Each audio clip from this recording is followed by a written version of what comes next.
The views and opinions in this program are not those of CISA 7 or Spectrum.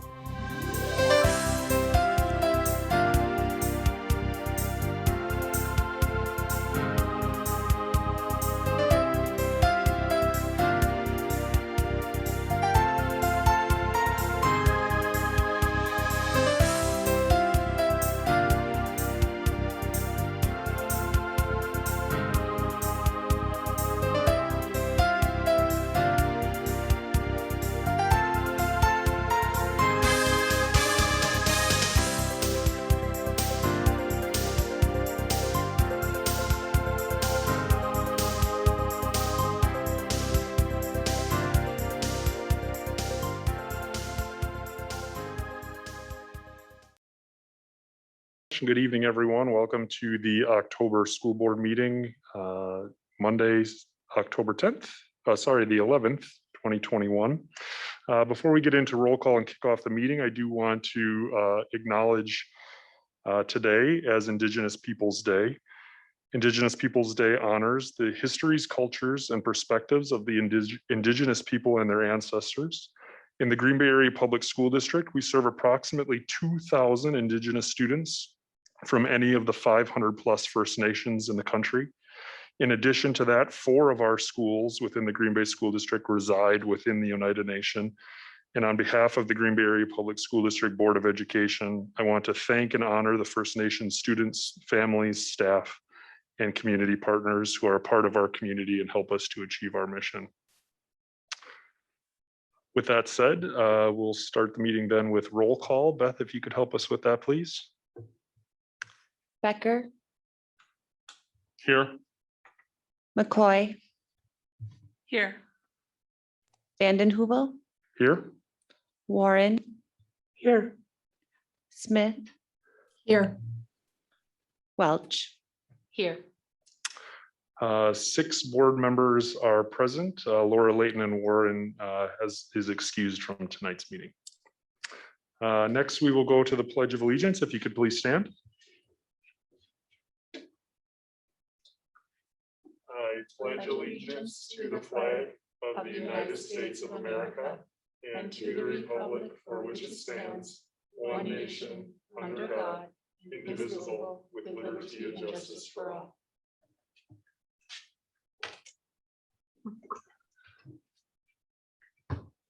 All right, and final opening activity tonight is the mission statement, and I am going to read the mission statement. Tonight, our mission here within the Green Bay Area Public School District is that we educate all students to be college, career, and community ready, inspired to succeed in our diverse world.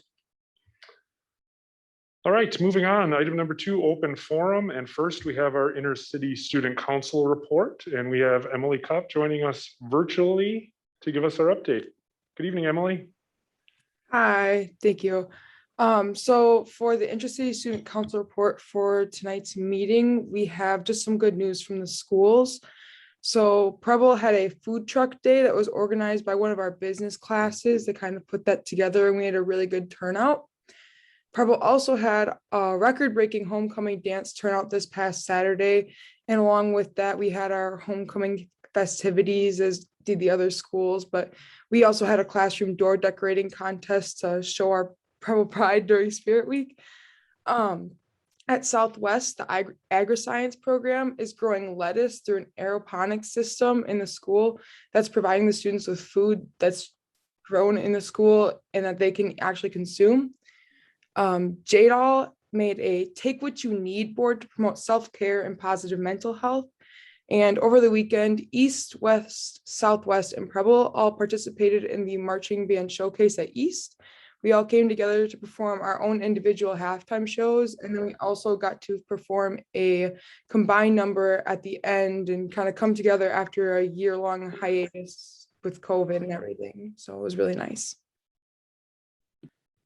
Great, thanks for the update, Emily. I just, as a reminder, during any of our discussions tonight, if you have anything to add or any questions, use the emoji or get our attention, and definitely want to make sure you feel included in the meeting. All right, we had no one register, just confirming for public forum tonight. So we will move on to item number 3, consent agenda. First, we'll ask, are there any items on the consent agenda that someone would like removed for discussion? All right, hearing none, looking for a motion to approve the consent agenda. So moved. Is there a second? Second. All in favor? Aye.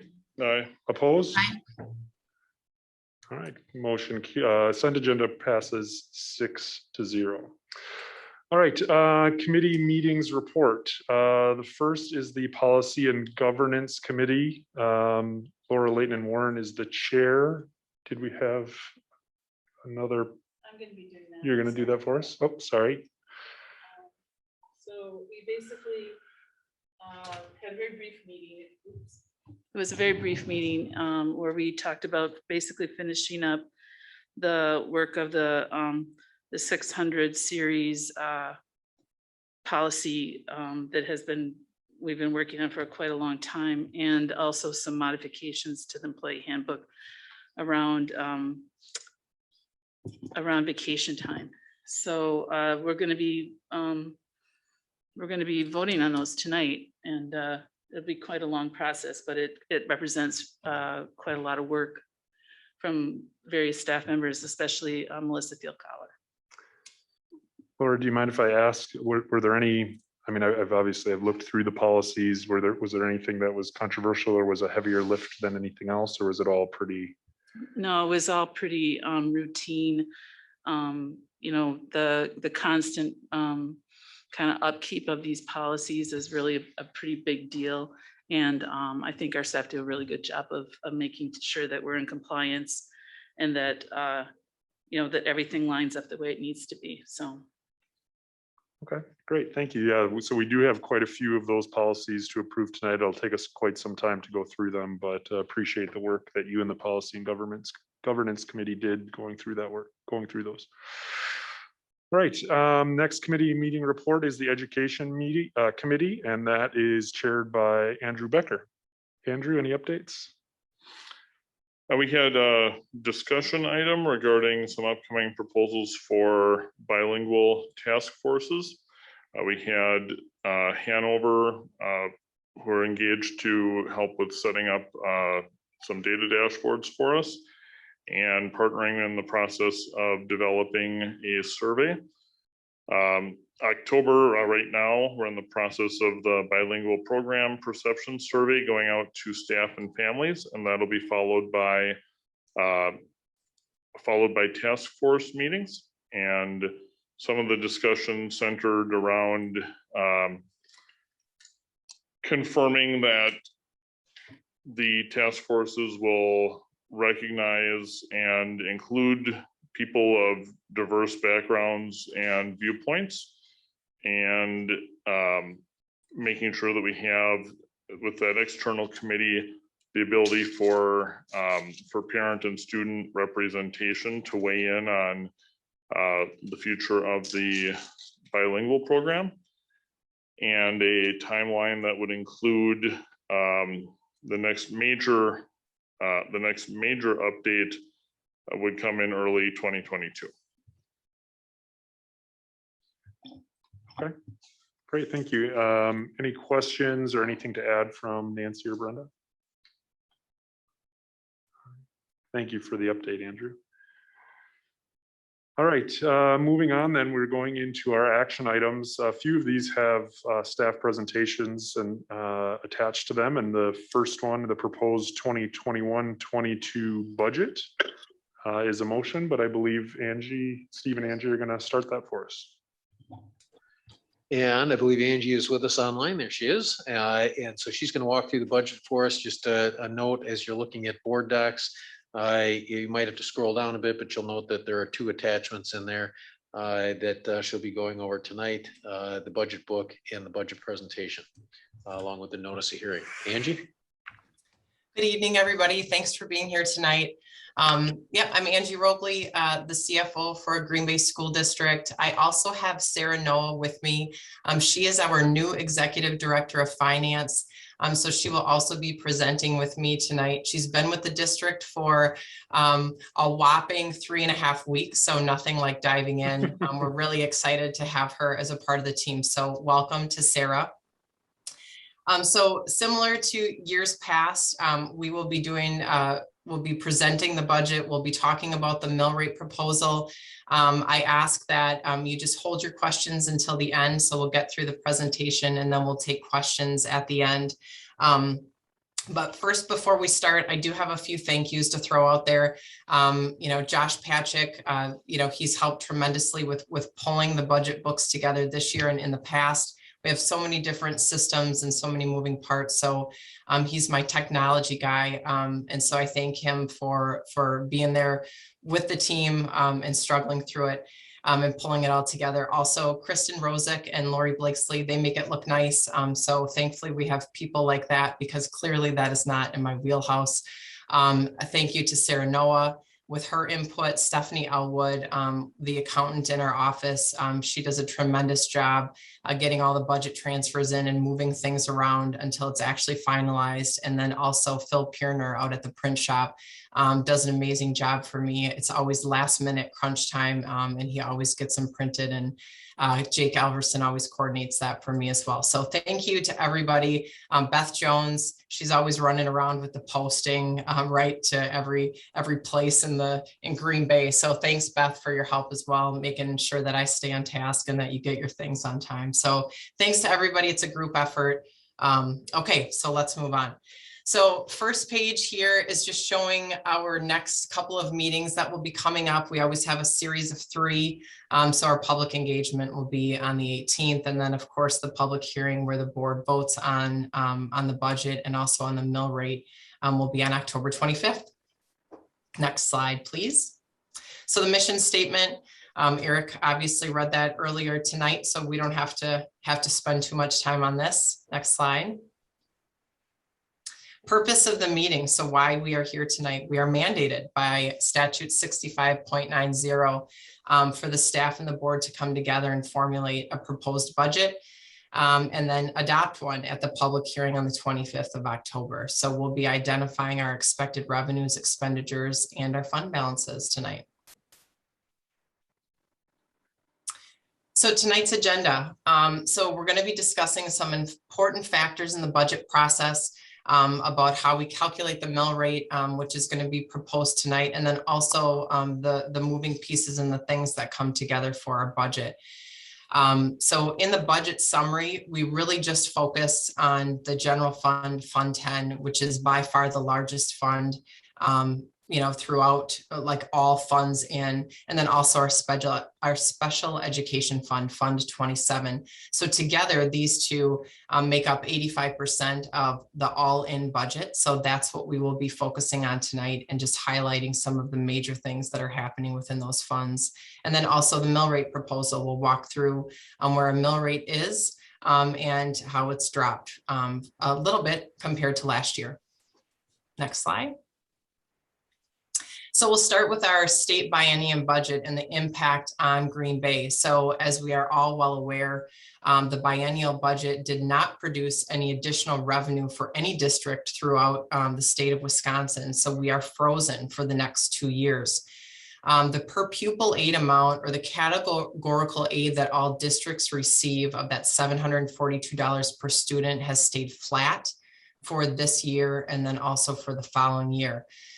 We did not see any change in our revenue cap per student. So in our levy, we have a $10,000 per student for every FTE that we can count, and we did not see an increase. So we remain at the 10,000 per student when it comes to the revenue limit worksheet and calculating our levy. And then also our ESSER funds, our CARES funding, we have infused about $12.5 million into our budget this year.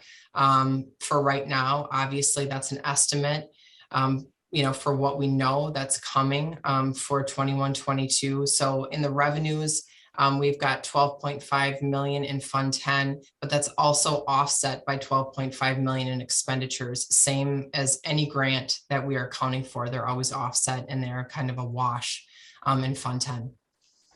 Next slide, please. So this is a great graph kind of showing where we've been in the last couple of years. We've got three major revenue sources that come into the district, two of them being Equalized Aid, and then also our property taxes. And then on the very bottom in gray, that's our per pupil. So that's that $742 per student that we receive. So as you can see, especially when you compare 2021 to 21-22, even though our buckets shift a bit, Equalized Aid, right, is continuously going up because we're spending more from year to year, but then, that's always an inverse relationship with the property taxes that we receive. So even though those buckets shift a bit, you can see that we're flat, right? That's very obvious in this graph. And that's, that was the intent of the biennium budget. So you can see it here, that we are not getting any more revenue to be allowable to levy for this year in 21-22. Next slide. So here's a list of 4 of the very, very important factors that come into like our mill rate proposal and our calculation of that. So we received our fall property valuation October 1st. So there's the number. It has increased dramatically from last year, and Sarah will cover that in the next couple of slides. Our student membership, or our third Friday count, when it comes to calculating on the revenue limit worksheet, is 20,065 students, different than head count. And then also 3 and 4, Equalized Aid and voucher impact. These are estimates. I do not foresee these changing drastically on Friday. We will get those final numbers on October 15th. So our Equalized Aid has increased quite a bit from last year, just due to expenditures increasing. So we're at about 173 million. And then our voucher impact, we're estimating that to be around 9 million. Last year, it was about 7.6 million. So we're up about $1.5 million there as well. As Angie mentioned, the fair market value, of course, plays a big role in the budget process. The average increase of fair market value, property value across the district was 8.9% this year, which was a range of 4.17% to 22.09%. In comparison, the 2020 average was 4.89%. So quite a significant increase. With some of the higher increases in some of the municipalities, the taxpayers there may in fact see and will in fact see a tax increase, even though the mill rate for the school district is going down. Next slide, please. So as I mentioned before, the September membership, or the FTE, we're at 20,065 in 21-22. So that's a decrease from last year of 209 students. So something a little bit different happened this year, unusual. So we had a very, very robust summer school program last year, or this last summer, funded by our ESSER dollars. And we had great participation. So actually, the summer school FTE tripled from last year. So that helps us when we are calculating our allowable levy, when we're looking at the revenue limit worksheet. So we are up slightly overall in membership when we take our September count and our summer school count for membership by 27 FTE. So that number is important, and it will help over the next couple of years because we always have a 3-year rolling average when we talk about membership FTE and calculating our levy. So we are slightly up, but not for our September count, but for summer school. Next slide. And this is just a slide showing our Equalized Aid history. Like I mentioned before, as we spend more, we get more shared cost, and that's why our Equalized Aid has increased 4.85% from the prior year to 173 million. Next slide. Okay, so we're going to shift a little bit. So if you have either your paper copy or your PDF copy, we're going to be pointing to you or pointing to a few pages and referencing the budget book. So have that handy. So in general, our budget for Fund 10 revenues, we are presenting a balanced budget. The budget is a working document, so it is constantly changing. So the next, in the next year, we'll be watching, we'll be shifting, we'll be doing budget transfers. And those are what we bring to the board twice a year for you to vote on, so you can see what has shifted within Fund 10. So we are at 293.3 million this year, up about 8.5 million. And there's a couple things and reasons behind that. So if you go to page 5, so this is general fund, we have an overview of the ESSER dollars that we're receiving, kind of how that's working, how we are budgeting those. But if you really turn to page, if you go to page 10, or I'm sorry, page 9, revenues. So this really gives you a look at how, Fund 10 and how the district is aided. So, or what kind of revenue sources we have coming into Fund 10. So Equalized Aid by far is the highest. We are highly aided by the state, 60%.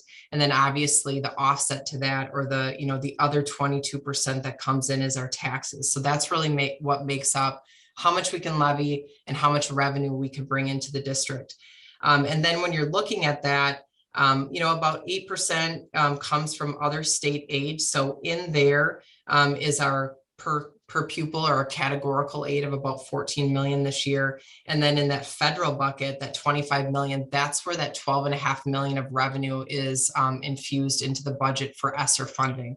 So something just to keep in mind. Our tax levy decreased about 8 million. And that's an inverse relationship with our Equalized Aid as well. So it makes sense that they're, they kind of have shifted the same amount. And then again, like I mentioned, ESSER funds increase approximately of 9 million from the prior year. Next slide, please. So as far as our expenditures go, as you can see, when you look through our object codes for salaries and resources, we have, spent a tremendous amount of resources at the buildings to support our building leaders and also for ESSER money. So if you go through and you're looking through your, like the expenditures, keep in mind that, the ESSER funding is going to skew some of these line items in our budget. So if you see something that is wildly out of line compared to what we're either, proposing, or last year's actuals are a lot higher than what we're proposing in budget, most likely it's due to ESSER funds. So for example, when you look at the 200-145 object for summer school teachers, that increased dramatically because we had such a robust program last summer. So it makes sense that there's, a wild swing in expenditures in that line item due to ESSER funds. So just keep that in mind when you're going through and looking at our expenditures. So when we're looking at general fund, again, we're balanced. So it's at 293.3 million. A large increase is due to salaries and benefits of 18.2 million. Obviously, when you look at the graph on page 10 for expenditures, 66% of the school district's budget is our human capital, right? So it makes sense. It's a large piece of our budget. And then obviously contracted services, and then that operating transfer to Fund 27 are our largest expenditures, after salaries and benefits. So you'll see a large decrease in capital. That's because last year, as you all recall, and most voted on, was our purchase of the Cherry Street building for JDOL and NEW, and then also the Cup of Joy. So that's why you see a large decrease in capital.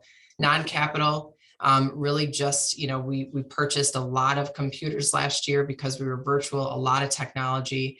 So that's why that budget has dropped quite a bit from last year. A lot of ESSER funding there as well.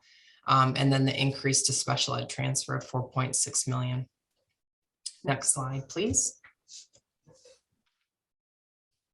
So when we look at special education fund this year, actually special ed is up about 80 students to 3,036. So if you turn to page 19, that's where Fund 27 starts. Kind of an overview. So they're up in students. We're at about $52.9 million in anticipated revenues for Fund 27. A large majority of the money that comes into Fund 27 is supported by Fund 10. So with that transfer in the tune of 63%. The categorical aid that we receive based on prior year expenditures for special ed is at about 24%.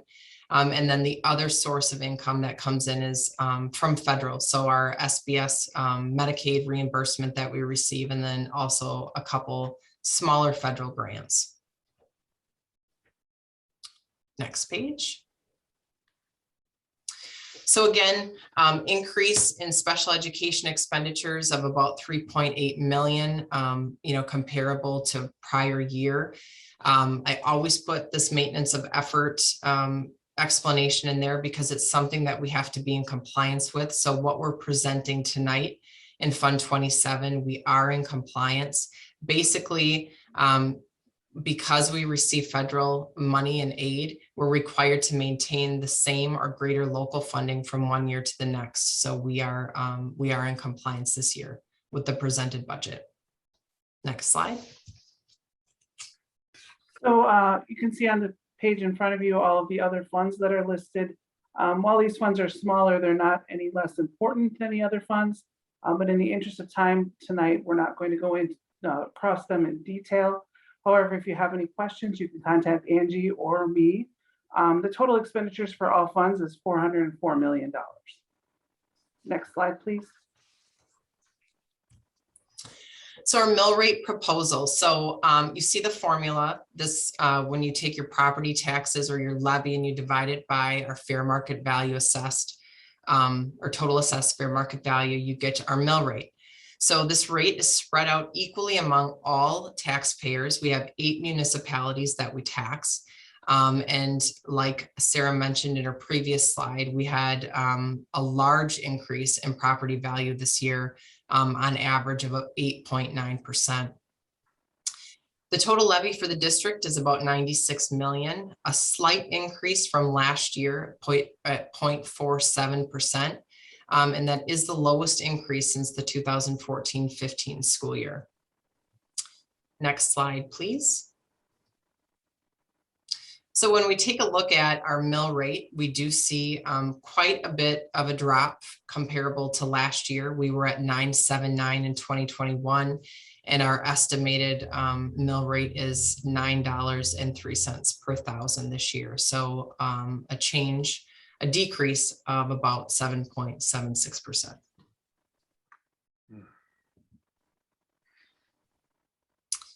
So this is, this should look familiar. Lori Blakesley always, creates this and puts this together. This is really highlighting, the main points of the budget for 21-22. So it's a great tool for talking points. If you're talking to community members, these are just some good highlights of what we've went through tonight. So again, balanced budget of $293.3 million in Fund 10. The $9.03 per thousand is our lowest mill rate in the last 13 years. And then of course that 8.9%, that average property increase, which was significant this year, which also drove the mill rate down. And then our $12.5 million that we have infused into our budget this year in revenues and expenditures for ESSER funding and COVID relief.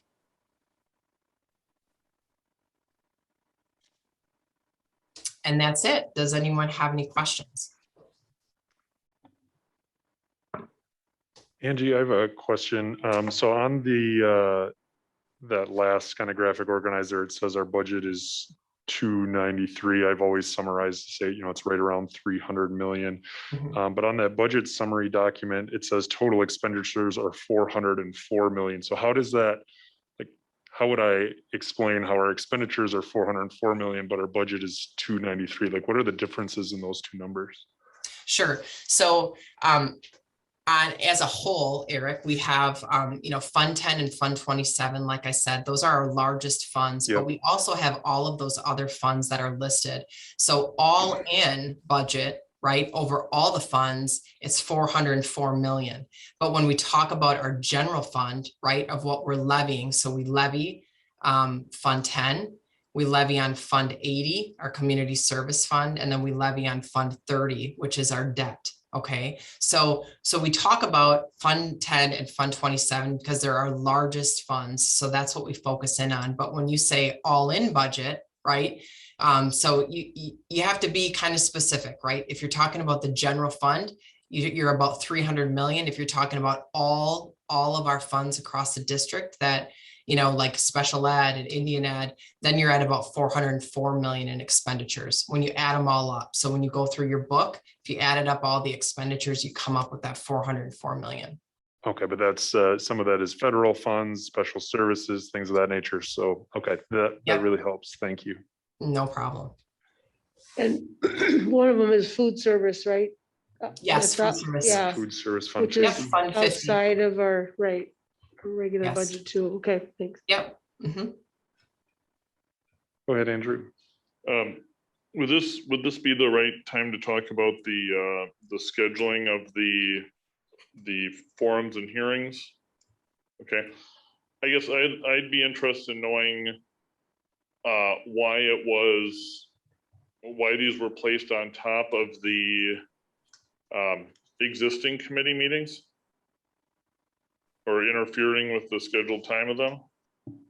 So we actually wanted to try to set it up so that it respected the meeting times for both the committees that were set, but also using those Monday established times to go through the budget hearing process. So we went back to last year and looked at the timeline that we used for last year.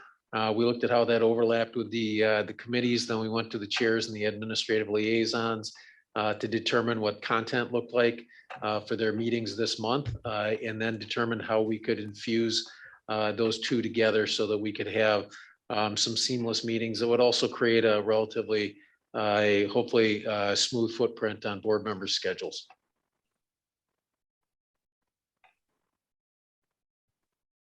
Okay.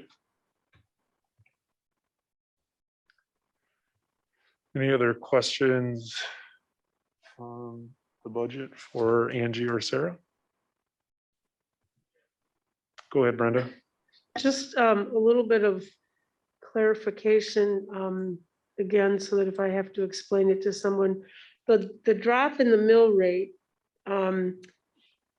what is one of the factors for that is the increase in assessments, is that correct? The overall increase? So remember, Yes. we can, go ahead, Angie. Oh, go ahead. As I say, we can only levy a certain amount, right? So then that's levied against our property tax base. So once that amount is calculated in terms of what our gross overall levy can be, then that's the numerator as we go through and figure out how to go about and set that mill rate. So that's a substantial increase, as Angie said, in our equalized value. And so you'll see then that corresponding decrease in the mill rate. But I think one of the things that Sarah pointed out is that's still going to mean for many of us that we're going to see an increase in our overall property taxes because our assessments went up so high. And is it just dropped because of that, or is it also dropped because of the decrease in student count? Or is it just the increase in equalized value? For the mill rate? Yes. The mill rate's based on that equalized value. Okay. But again, Sorry.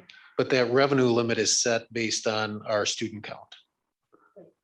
That's right. Yes, Brenda. So if, as our membership decreases, right, then the amount that we are allowed to levy also decreases. So as we see that membership drop, our revenue that we can produce, for the district also drops. So that is definitely a piece of that, the high property value, and then also equalized aid. So there was like some, infused dollars into the equalized aid pot across the district, or across the state for all districts. So when we increase equalized aid, that also drives your mill rate down because it's an inverse relationship. So so there were several factors that that went into dropping that mill rate to 903.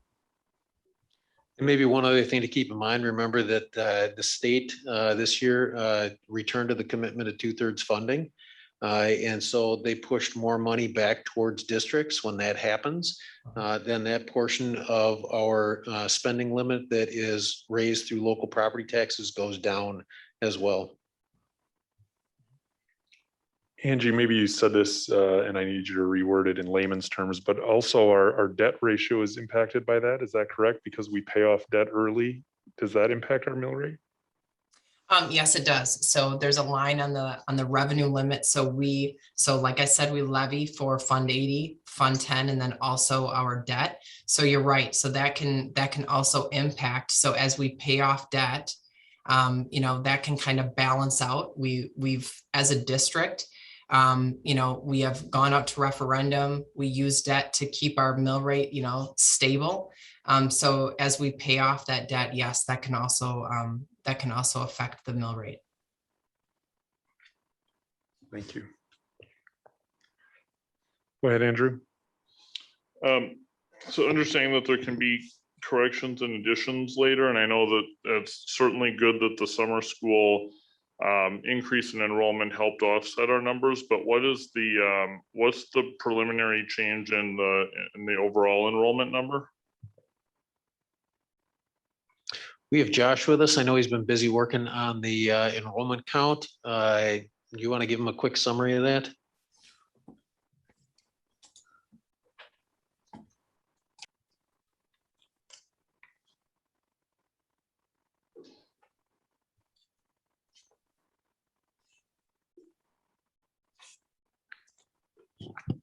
Yeah, sure.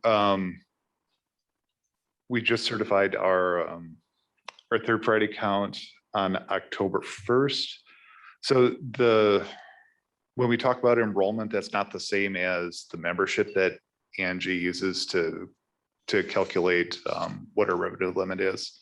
That's an FTE calculation, right? In terms of membership counts, we are at 20,560 as of September 2021.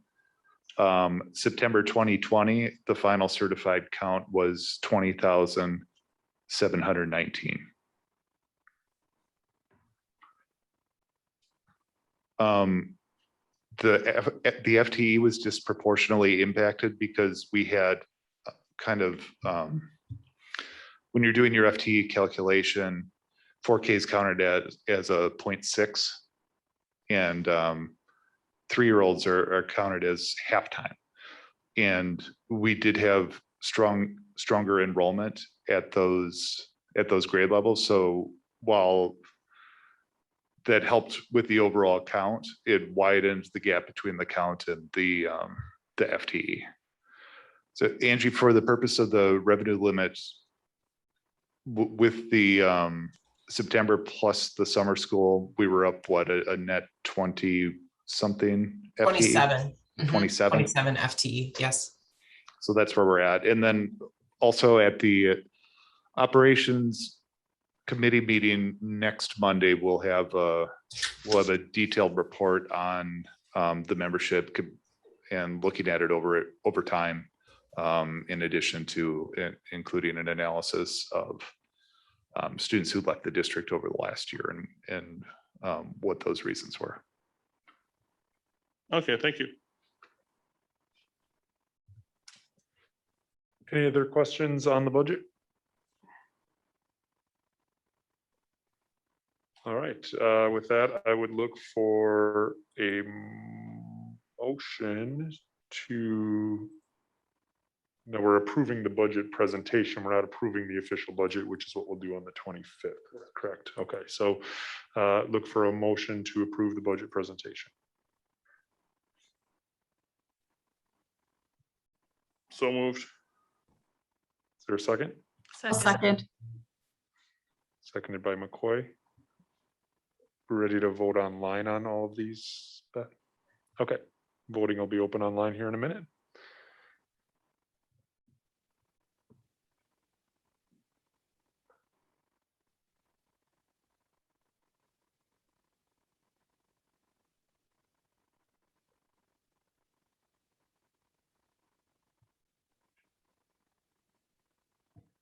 The motion has passed with all board members voting in favor. All right, motion carries 6-0. Item letter B on our action items is the Jefferson Head Start Fort Howard Elementary School. I believe there's also a short presentation on this as well.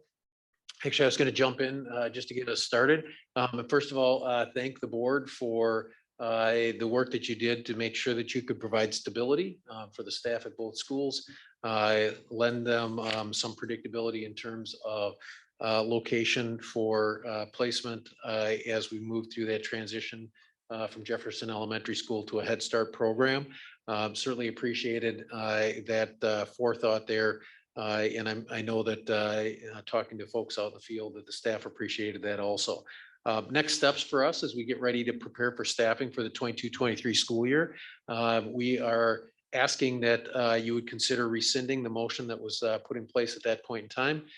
This will allow us for more flexibility as we prepare for fall staffing for the next school year, which we are in the midst of initial stages right now. So with that, I'd ask Vicky whether or not you have any additional comments here, and then we'd open up to the floor. Okay.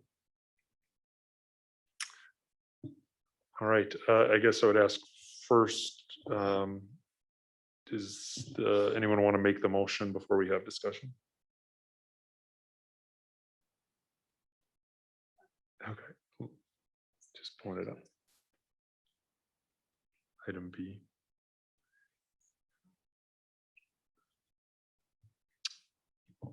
I move that the Board of Education rescind the following amendments to the October 28th, 2019 motion to consolidate Jefferson and Fort Howard Elementary Schools. Number 1, all current Jefferson staff be guaranteed their current hours and pay.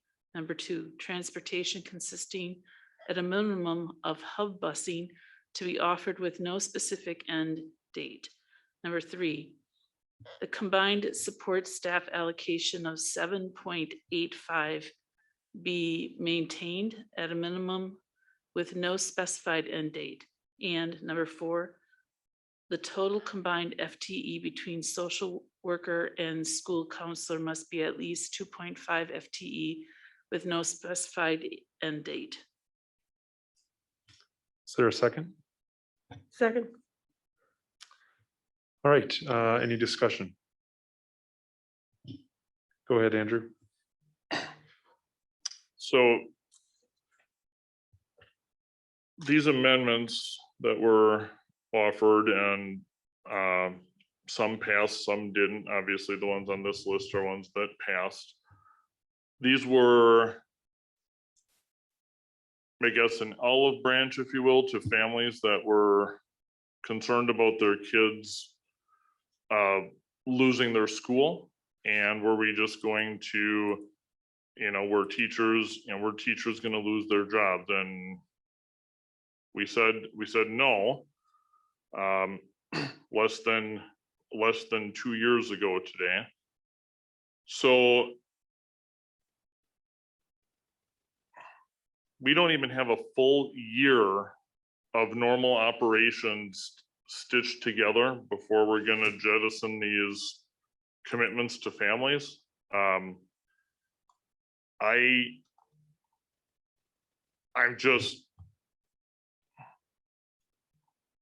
don't even know what to say. I mean, if no one actually took advantage of hub busing, which is really interesting because there was a lot of uproar about would families have to pay, and we had to go assure them that they wouldn't have to pay, and that assurance from the transportation director at that time did come out that it was so I'm surprised that I'm really surprised that no one took the hub busing, but with the even still, I think we should be offering it. I don't, actually, before I ask my next question, when did the vacancies happen? Was that just at the start of this year, or have these positions been vacant for longer than that?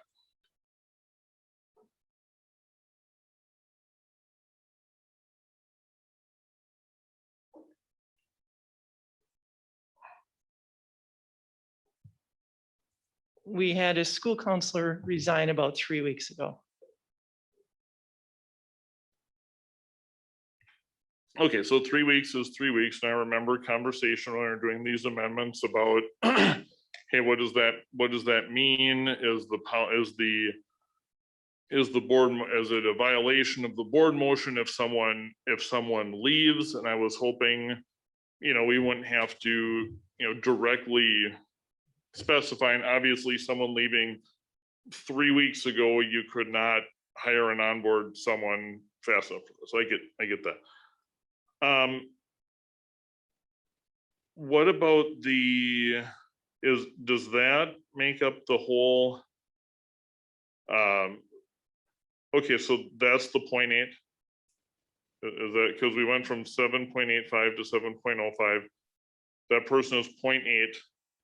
And so the total, the minimum combined social worker and counselor was a bit over 2.5. In fact, it was 2.8 because that person left, and now it's 2.0.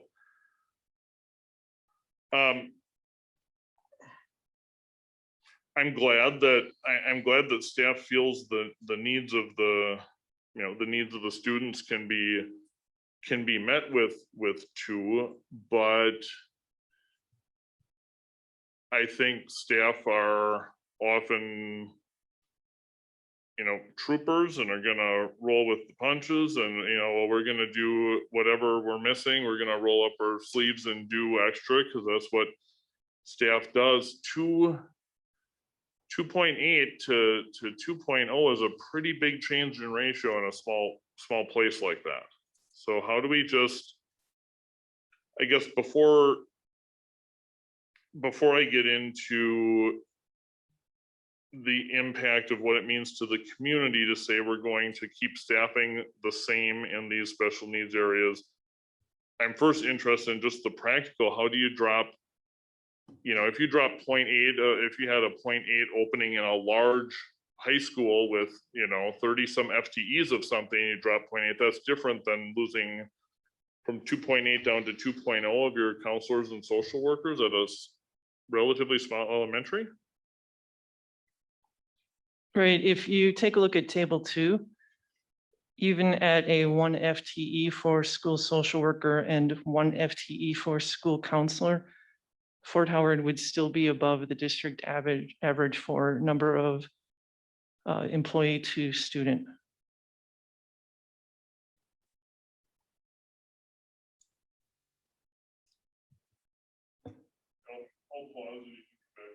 Go ahead, Laura. I see that Deanne Lehman is on our call. I would love to hear from her and her perspective as to what this last couple of years have been like, and if she can just offer us some insight because she lives it every day. Thank you. Yes, Deanne, are you able to join us? Yes, I'm here. Well, thanks for the opportunity. I know this is probably a kind of more of a shocking request, as Andrew was saying, and I totally agree with Andrew that we have a staff that truly does roll up their shirt sleeves and they just say, okay, we're going to make this work how we can. I think when this originally was put into place, we did have some question at that point about the large number of staffing that we had. I mean, yes, it was great, and don't get me wrong, we'll always say, oh, we could always use more staff, but I really think we've gotten to a point that we feel we are one school. And as Vicki pointed out, at the size of the school that we are, we probably would only have a 0.3 counselor. So we have a 0.7 more. I have had conversations with our team, and there really is the thought and feeling that we're kind of in a groove now. And you're right, we haven't had a full year. I mean, if we were to say we're going to 0.3, I would say I'm not in agreement with that. But I really think our counselor, who actually was from Fort Howard, or was actually from Jefferson and joined us, she actually is feeling like, okay, nope, I get it. I know how I can meet the needs within the classroom. I know how I can support families. And that's the same thing with our social worker, is they're both feeling that we're not, I don't want to say tripping over each other, but I also sometimes I think we feel that when we have all these services is going to service everyone, at times in a small school, it also gets very difficult to open and keep that communication. that everyone's doing the right thing and we don't have 8 people working with a family or whatever. So as I'm looking at this, as a school and as our student services, I believe this is one, helping to work with the district as well. It's just being realistic and saying, you know, how do we find a 0.2 person to come in and be a social worker, or a 0.5 or whatever it happens to be a counselor. That gets a little trickier to really develop all those relationships. So we're finding that when we have that full-time person, they're actually more effective and efficient than having a couple part-times or having to always fill somebody in. So with us, I mean, we really feel, yep, we can always use more in that social emotional pieces there, but we do feel we are above the district average. And we feel that we kind of have a good system that we're feeling this would be more productive, even though it's a less FTE, but it also feels that it causes more efficiency for us.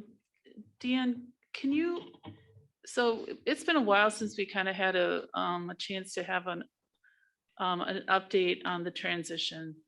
And I was wondering if you don't mind just offering kind of your perception of how that transition has gone. I mean, from what I can tell, it's been successful and things have kind of calmed down. But I wonder if there's anything you could share with us, because when this happened 2 years ago, it was kind of a big deal, and people were anxious and parents were anxious. So do you have anything you could offer? Yes, I don't want to, I mean, you know, it may have been a perfect storm, looking at the COVID, having the COVID and having all of that really did impact the things we had in place. But at this point, I believe that our families and our students and our staff feel that we are Fort Howard. We really have worked hard to make sure that we don't create that separation, because I think the more we talk about that separation, the more it's like, those are Fort Howard kids, those are Jefferson. We also are a school that has a large number of new students just in general. So we've been approaching all of them the same, in the fact that we are doing that onboarding and we are getting them to know what our same language is and making them really feel valued and important. Just, I guess I can give one little scenario. There was a student who struggled behaviorally more so than academically. And she happened to come to us and had some challenges. Well, we really worked with her and, you know, we've held her accountable in certain things. And she just said, she's a 5th grader. And she said, you know, this school's really kind of weird. And we're like, well, why is it weird? And she said, because you still make me do my things, but you're still nice to me and you still teach me how to do it different. And I think that's really Fort Howard's philosophy, is that we will take them where they are. And, you know, with families, we're not having this isn't like Jefferson. I'm not having any of that. I think we've built strong relationships. The teachers have with communication.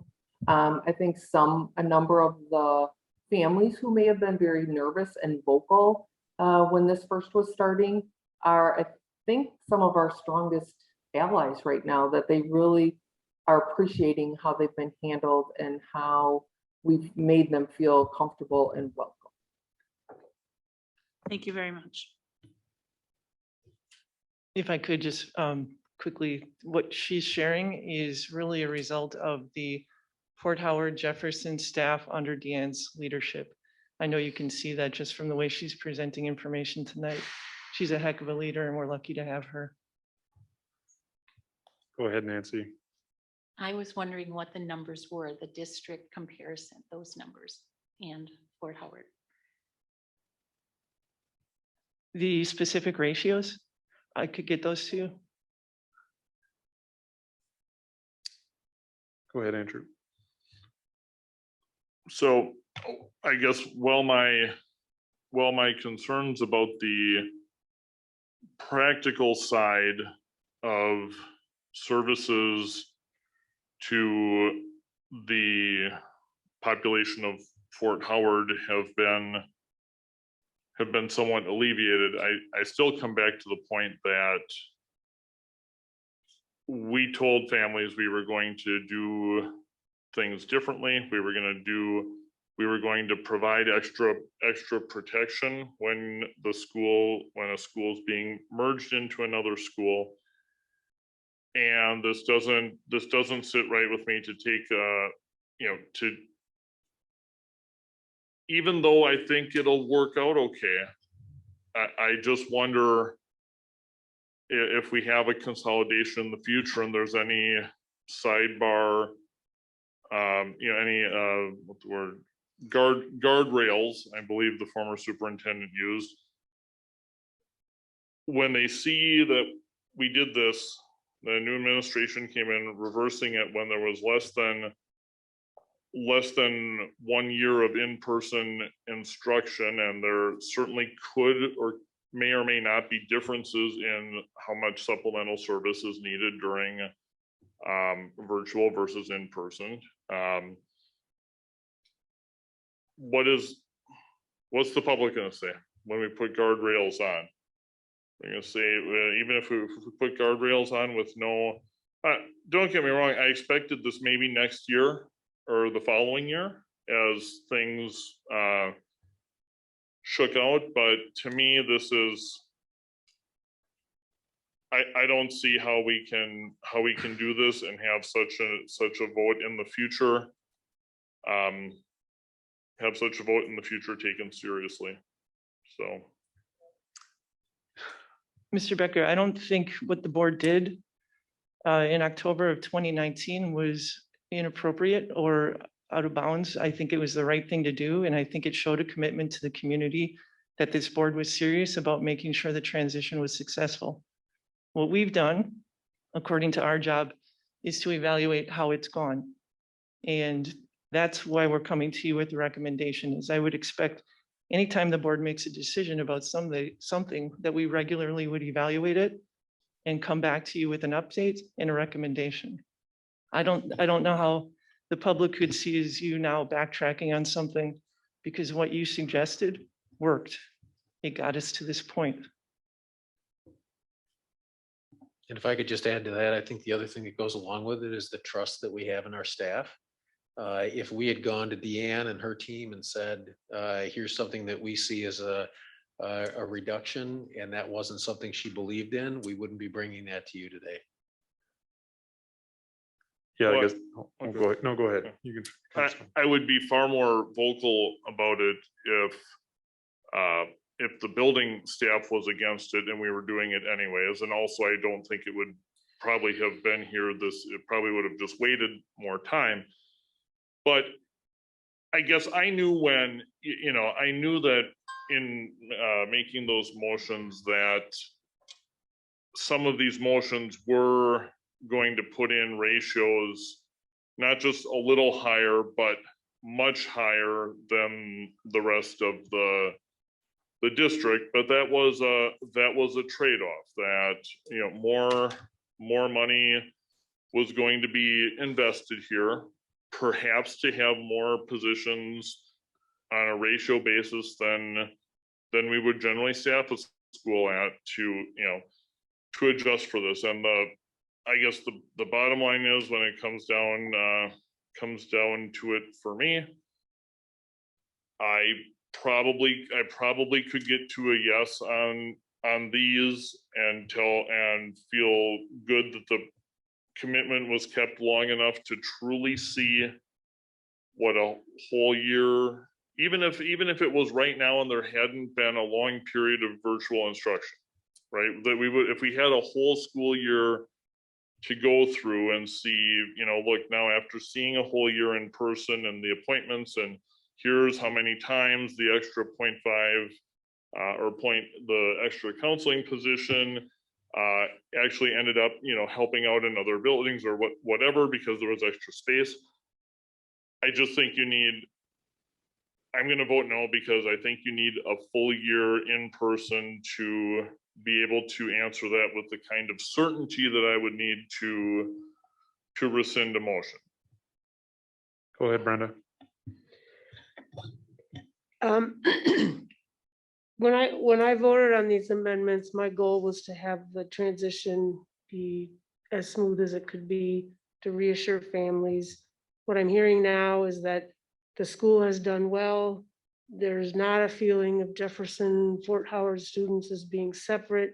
Some of the most anxious parents we heard from are now the happiest and strongest allies of the school.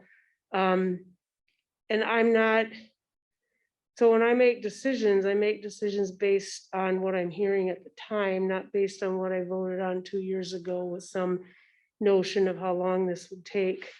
And so I'm hearing that things are going well. I mean, we have a tradition in our district of constantly responding to principals who are saying, I need help here. We shuffle things, we look for staff, we figure out how we can consolidate positions. And that's something that's done all the time in this district.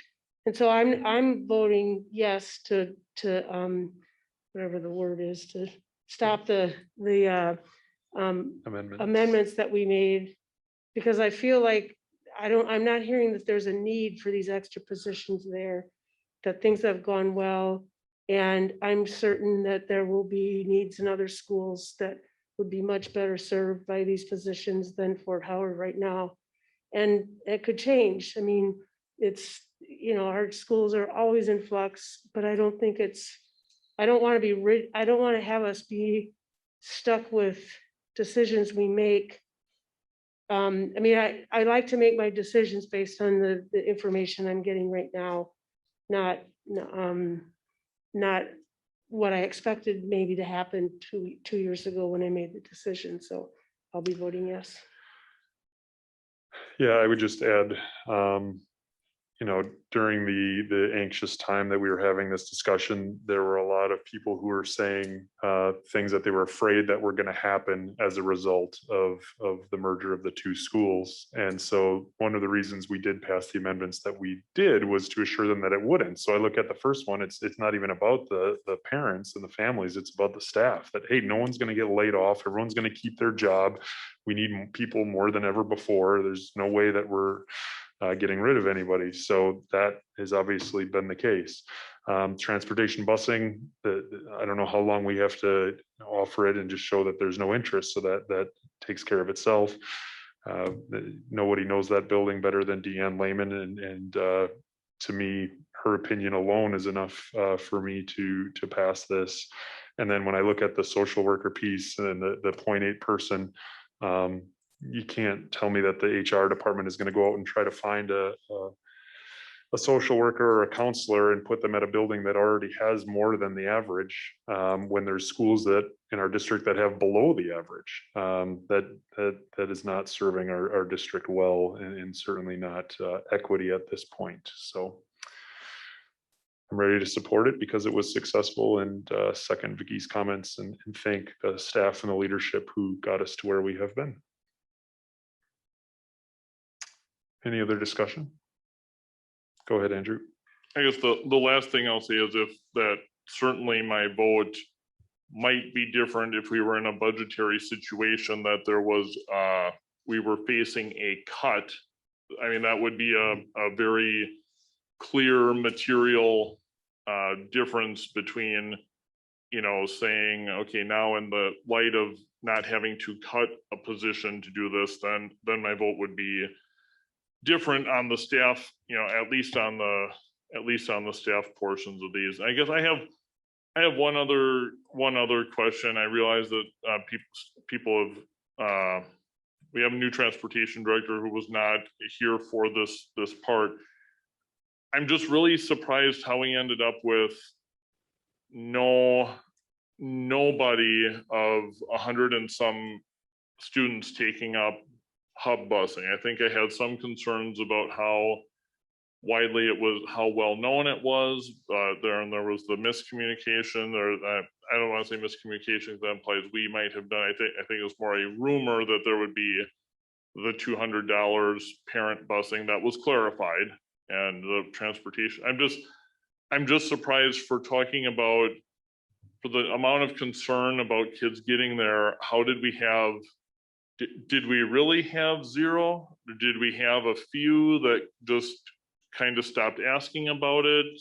And then we sent out the letter again and they didn't reply, or what? It just seems strange. And I would, if there were, if there were 20 kids, I wouldn't be surprised, but there were a lot of kids, and hub busing was a big deal, seemed a big deal to a lot of folks to have some kind of transportation assistance. I did talk to Ms. Lehman about, did we advertise it enough? Were the parents fully aware of this as an option? Deanne, if you have a second, if you could come back on. Could you talk a little bit about the efforts made to gather interest in the hub busing?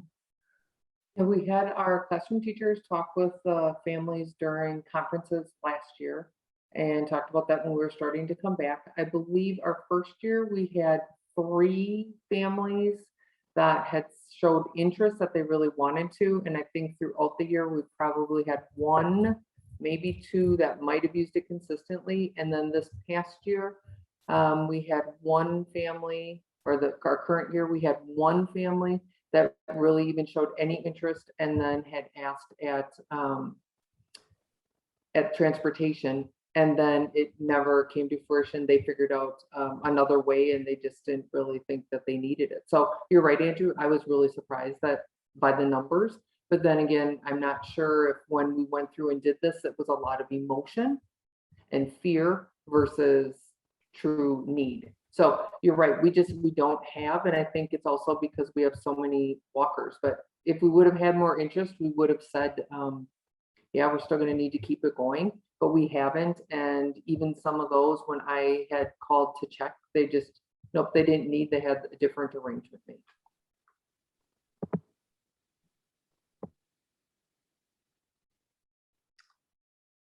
All right, any other discussion before we vote? All right, Beth, we're all set. Online voting has been opened.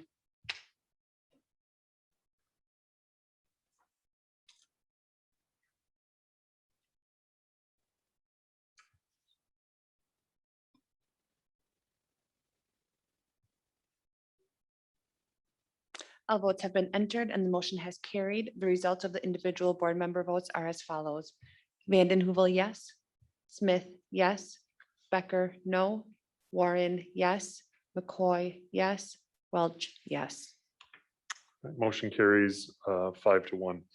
Moving on to item C, school security drill review. Just as a quick point, and see if you have anything to add, but this is a statutory requirement that we approve our drill evaluations.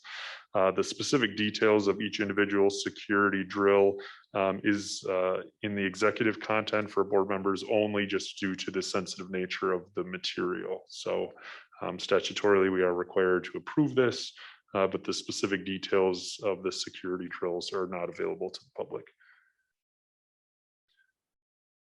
Is there a motion to approve?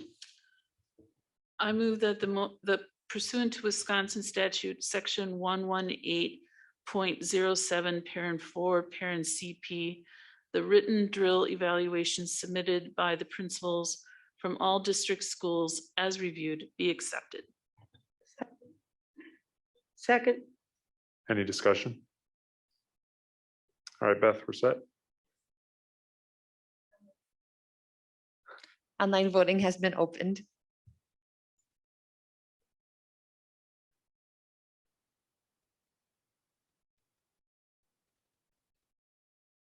All votes have been entered and the motion has carried with all board members voting in favor. All right, motion carries 6-0. We'll now go through the rest of our motions. Please get my attention if you have any comments or you want to have any discussion about any of them specifically. Otherwise, we'll kind of go through. Again, these were all reviewed by our Policy and Governance Committee. So we'll go from there. Laura, if you can help us with the next few. I move that the employee handbook language amendment, which applies to all employees of the clerical, facilities, trades, and hourly B units are eligible for vacation accrual as presented, be approved. second, Any discussion? All right, Beth. Online voting has been opened.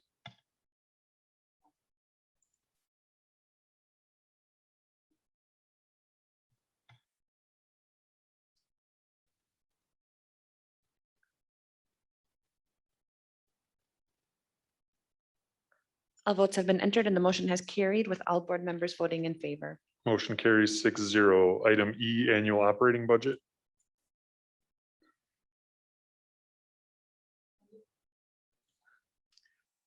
I move that the revisions to the Board of Education Policy 620 annual operating budget as presented be approved.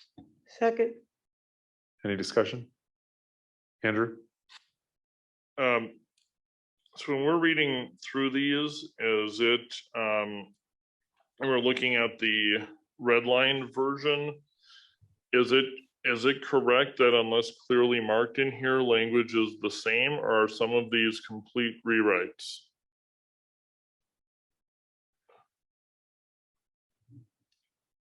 So say, I believe we have Melissa with us.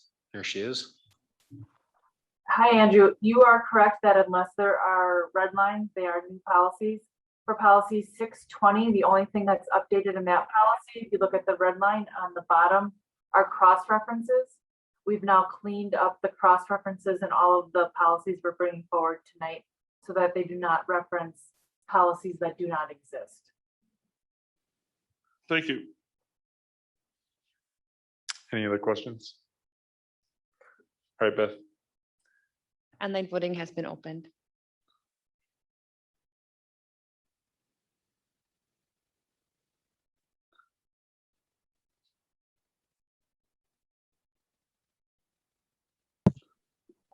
All votes have been entered and the motion has carried with all board members voting in favor. Motion carries 6-0. Item F, budget implementation.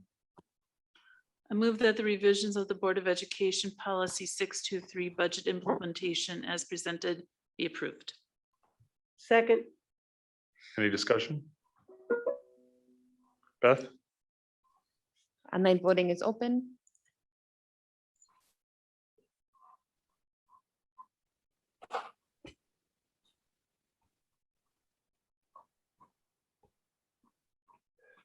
All votes have been entered. The motion has carried with all board members voting in favor. Motion carries 6-0. G, repeal of the continuing disclosure annual review checklist exhibit.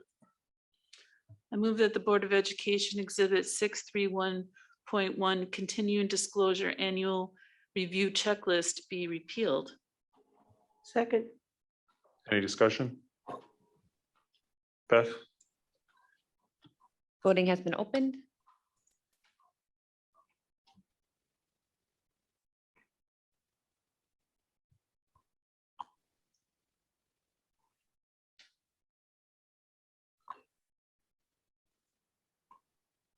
All votes have been entered. The motion has carried with all board members voting in favor. Motion carries 6-0. H, procedures for federal program grant application proposals. I move that the revisions of the Board of Education Rule 640 procedures for federal program grant application proposals as presented be approved. second, Any discussion? Okay, Beth? Voting has been opened.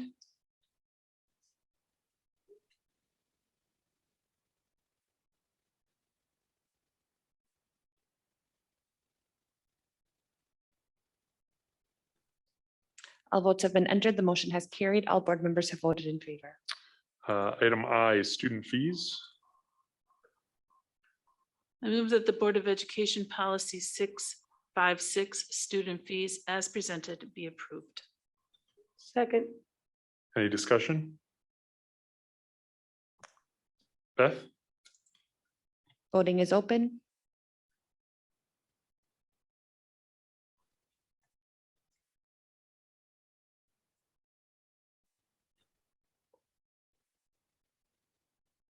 All votes have been entered. The motion has carried with all board members voting in favor. Motion carries 6-0. Item J, grants from private sources. I move that the revisions to Board of Education Policy 657 grants from private sources as presented be approved. second, Discussion? Beth? Oh, I'm sorry. I didn't see your hand, Andrew. I guess this has, this is the first one that we have that has, seems to have a substantial amount of initial language. So is this one where there's a meaningful chance that we might see a difference in how things would happen day to day?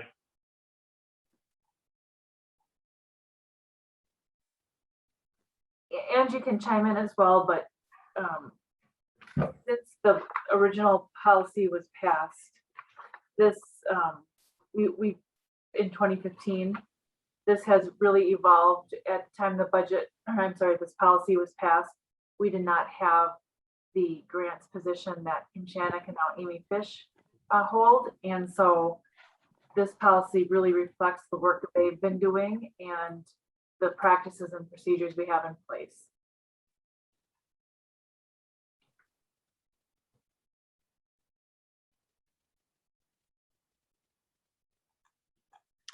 No other follow-up, Beth? I think ready to vote. Online voting has been opened.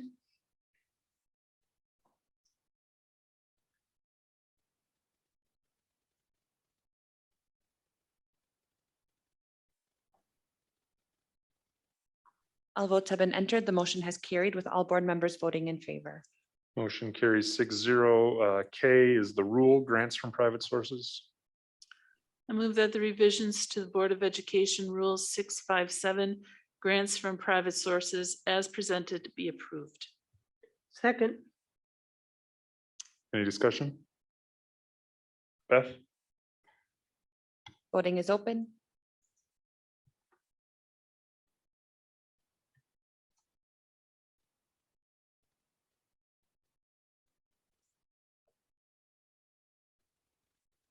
All votes have been entered. The motion has carried with all board members voting in favor. Motion carries 6-0. Item L, depository of funds. I move that the Board of Education Policy 661, depository of funds as presented be approved. Second. Any discussion? Beth? Voting is open.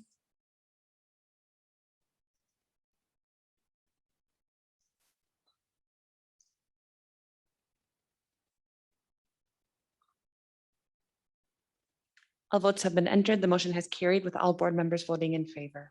Motion carries 6-0. Item M, student activity fund management.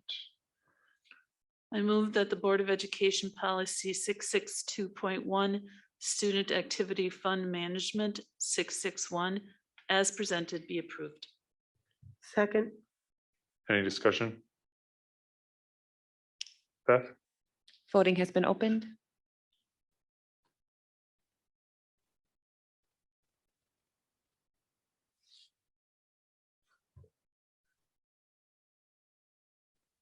All votes have been entered. The motion has carried with all board members voting in favor. Motion carries 6-0. Item N, student activity fund management, the rule.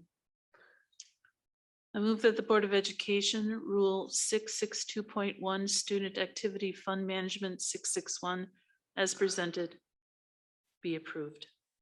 Second. Discussion? Beth? Voting is open.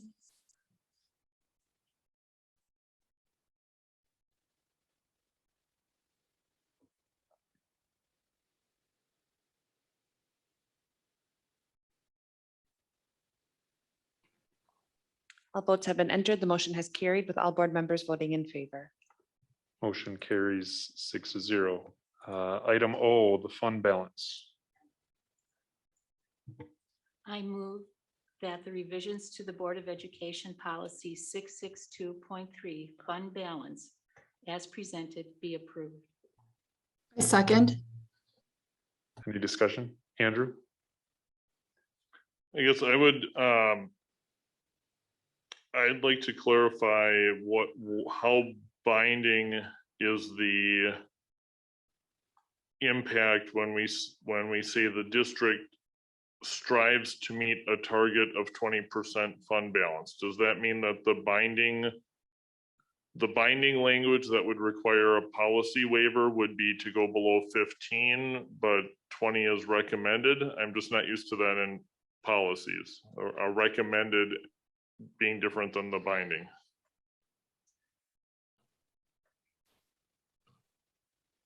The language has not changed with respect to the 15%. The preferred language from the WSB model policy and what is recommended by DPI is that language be included to say that a district tries to meet the 20%, but would not go below 15%.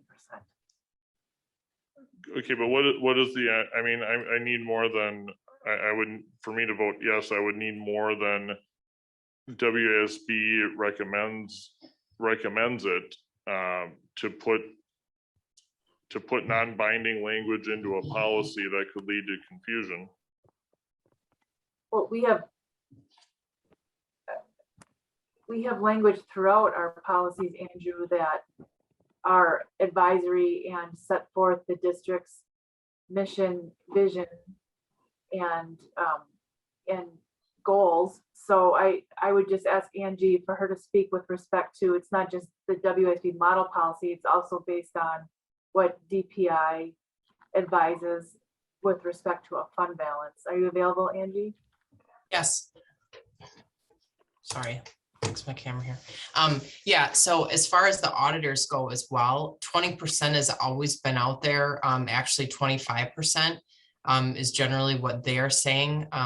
You know, so for CLA, that's the auditors that we use. So that's why I believe that this is, you know, that we're striving to get to that 20% fund balance. Like you all know, because we have generated funds in fund balance over that 15% threshold, actually over 20%, that's when we were able to stop cash flow borrowing. So we haven't had to cash flow borrow, which obviously saves a lot of interest for the taxpayers.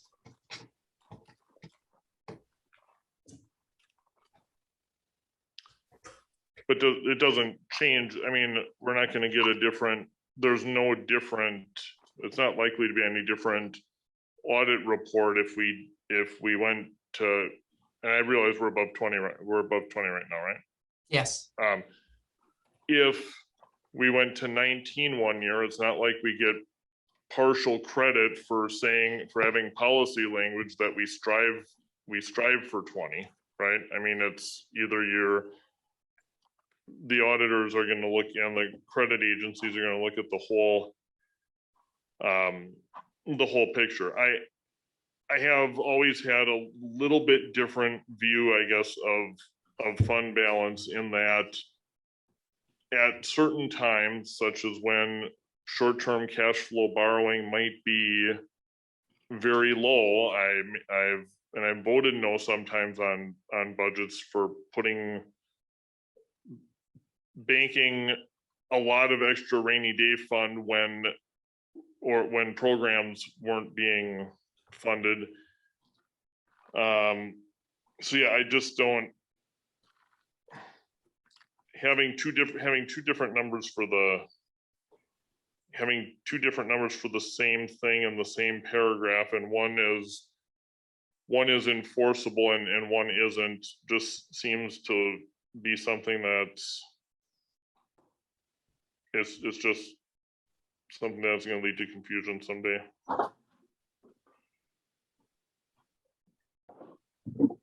Okay, any other discussion? All right, Beth. Voting has been opened.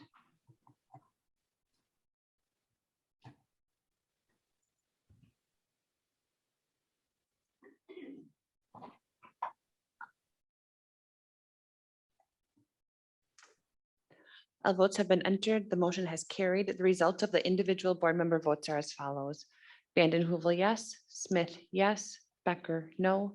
Warren, yes. McCoy, yes. Welch, yes. Motion carries 5-1. Item P, cash in school buildings.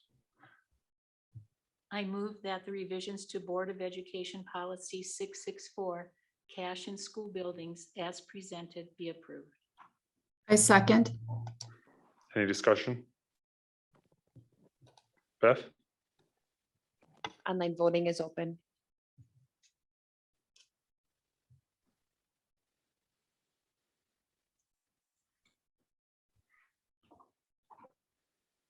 All votes have been entered. The motion has carried with all board members voting in favor. Motion carries 6-0. Q, fraud prevention and reporting.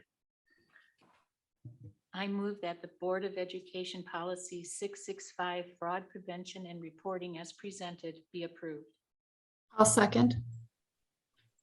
Any discussion? Beth?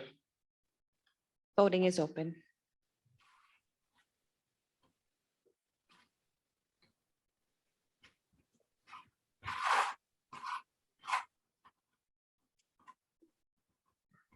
All votes have been entered and the motion has carried with all board members voting in favor. Motion carries 6-0. Item R, procurement and purchasing. I move that the revisions to Board of Education Policy 672 Procurement and Purchasing as presented be approved. I'll second. Any discussion? Beth? Voting is open.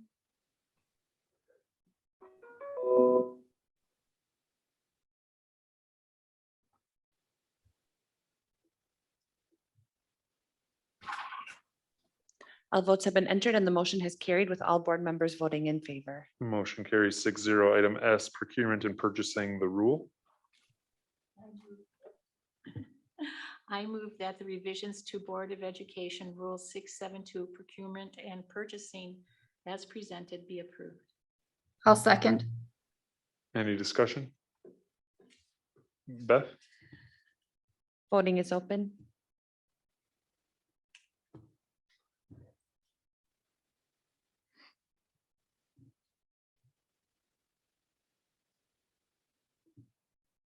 All votes have been entered and the motion has carried with all board members voting in favor. Motion carries 6-0. Item T, suspension and disbarment of vendors. I move that the revisions to Board of Education Policy 672.51 Suspension and Disbarment of Vendors as presented be approved. I'll second. Any discussion? Beth? Online voting is open.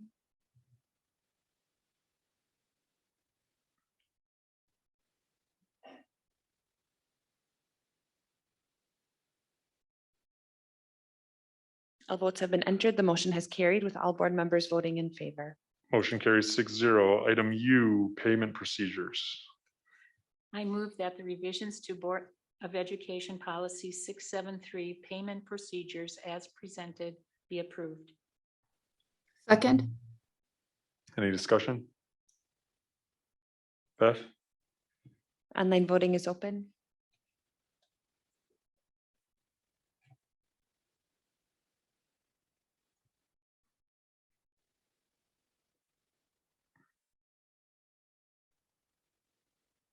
All votes have been entered. The motion has carried with all board members voting in favor. Motion carries 6-0. Item V, policy district issued credit cards. I move that Board of Education Policy 673.1 District Issued Credit Cards as presented be approved. Second. Any discussion? Beth? Online voting is open.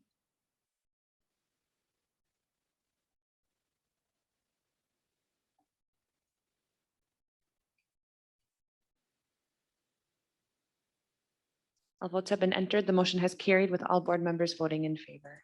Item W, the rule, district issued credit cards. I move that the Board of Education Rule 673.1 District Issued Credit Cards as presented be approved. Any Second. discussion? Oh, sorry. It's doing so good. Any discussion? Go ahead, Beth. Online voting has been opened.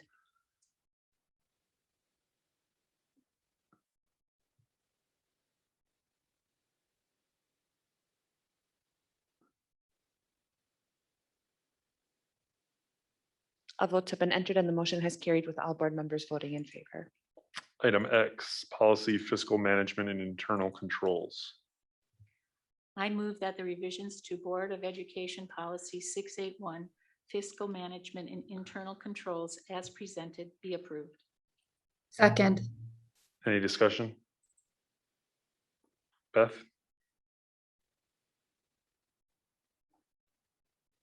Online voting has been opened.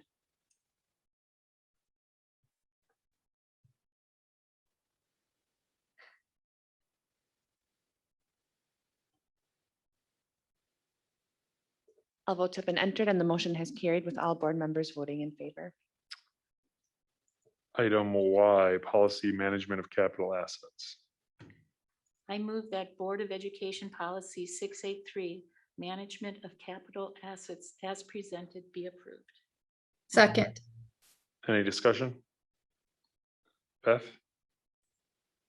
Online voting has been open.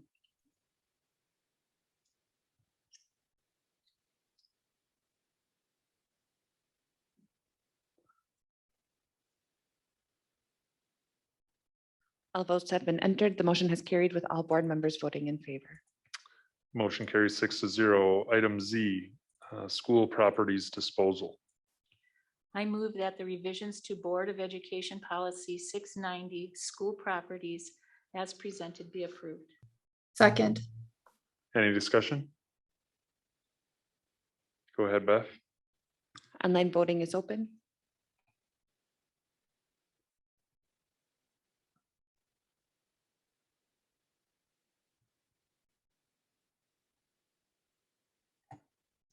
All votes have been entered. The motion has carried with all board members voting in favor. Motion carries 6-0. Item AA, selection of architects and engineers, repeal of policy. I move that the Board of Education Policy 932, Selection of Architects, Engineers be repealed. Second. Any discussion? Go ahead, Beth. Online voting is open.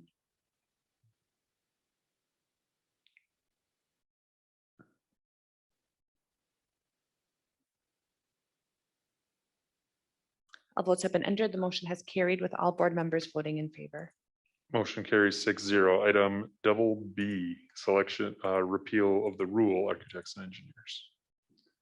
I move that the Board of Education Rule 932, Selection of Architects, Engineers be repealed. Second. Any discussion? Beth? Online voting is open.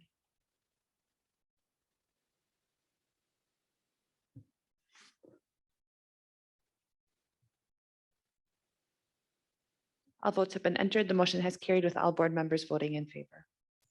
All right, motion carries 6-0. That takes us to the agenda setting portion. If anybody has any items looking ahead at the rest of October, we do have a little bit of a busier month with our different committee meetings, and then also the public engagement session, and obviously the public hearing and special board meeting to approve the budget on the 25th. Does anybody have anything else? Go ahead, Andrew. Yeah, so I'd like to know who has the authority to cancel or move or change committee meetings? That's done in conjunction with the chair of the committee. Okay, so the chair has to agree to change a meeting other than to what was on the schedule that we passed at the beginning of the year? That's correct. Okay, so I guess my concern here is that even when the chairs are consulted to change or cancel, it just seems awfully easy to lose opportunities for board discussion compared to what we had before.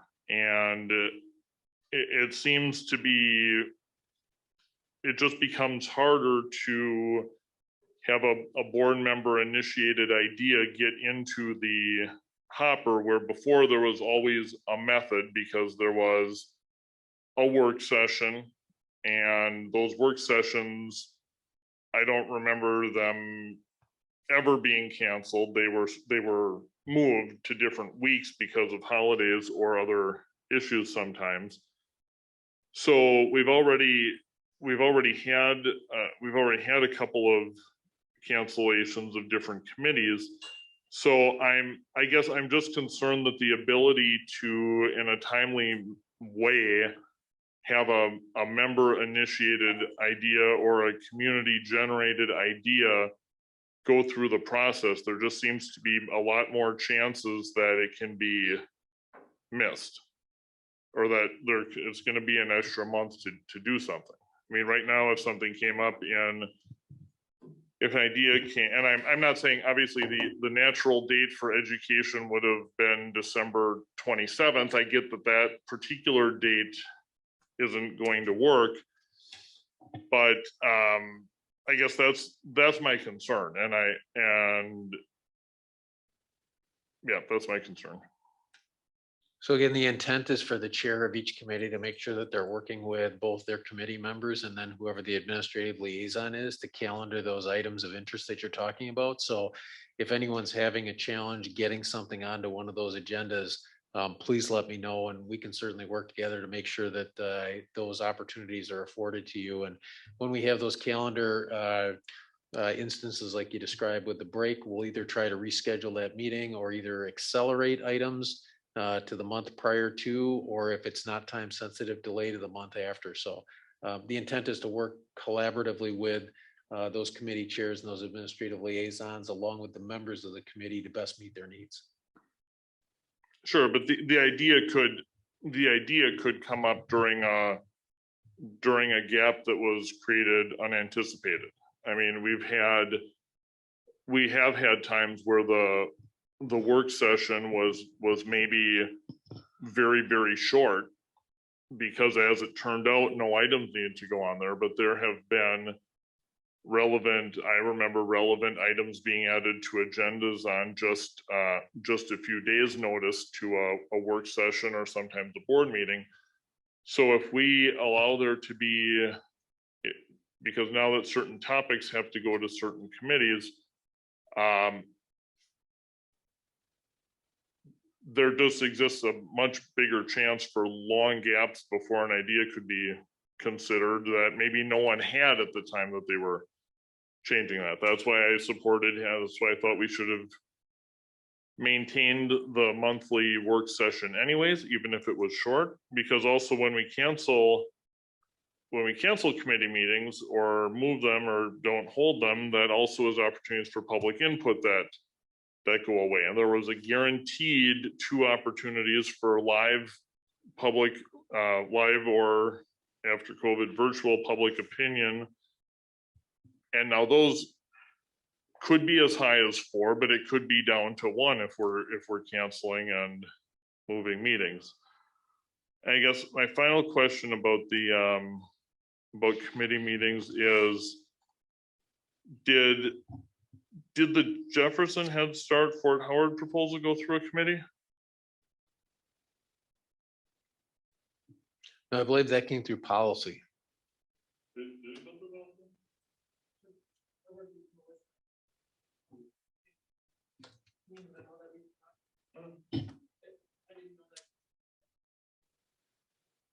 Well, I thought everything had to go through a committee.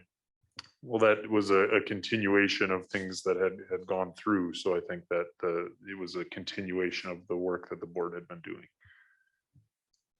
And you'll still see things that'll come in that won't go through a committee meeting, that'll come directly to the board, and that may be simply by request of board members as they come through.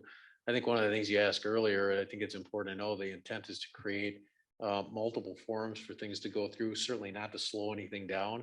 And if something comes to us that's timely, that needs attention, we will find a way to either get that on a board agenda, or if we've got to schedule something, if there's a meeting that's been canceled that needs to be reinstated, those things that come through that are timely like that, we'll certainly pay attention to. I would push back a little bit and say that adding something to a board agenda a day or 2 before that agenda is calendared provides very little time for anyone to be prepared for the agenda item. So I would hope that we'd be a little bit more planful in how we get those agenda items added. Sure, but I'm talking about, there are potentially 60-day gaps now, where before there was never a gap of more than about a couple of weeks before something could hit a meeting. I don't either think it's a good idea to very often have things on a couple of days notice, but like I said, if an idea comes up after the November education meeting that rightfully belongs on that calendar, then it would be a long time before that would come forward again. However, if what's been created here in fact does not create binding requirement for everything proposed by a board member to go through a committee, then I'm certainly somewhat less concerned. So thank you. All right, if there are no other comments, I'd look for a motion to adjourn. Second. All in favor? Aye. Aye. Opposed? All right, and that concludes our October regular board meeting. Thanks everyone for joining us. Have a great night. You have been watching the Green Bay Area Public School District's Board of Education meeting. Please visit the school district's website, www.gbaps.org, to view the program again.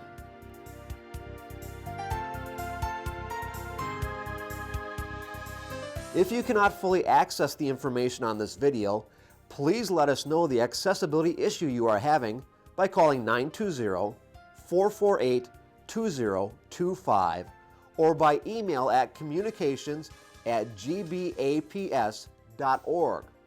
We will try to provide the information to you in an alternative format and/or make the necessary improvements to make the information accessible.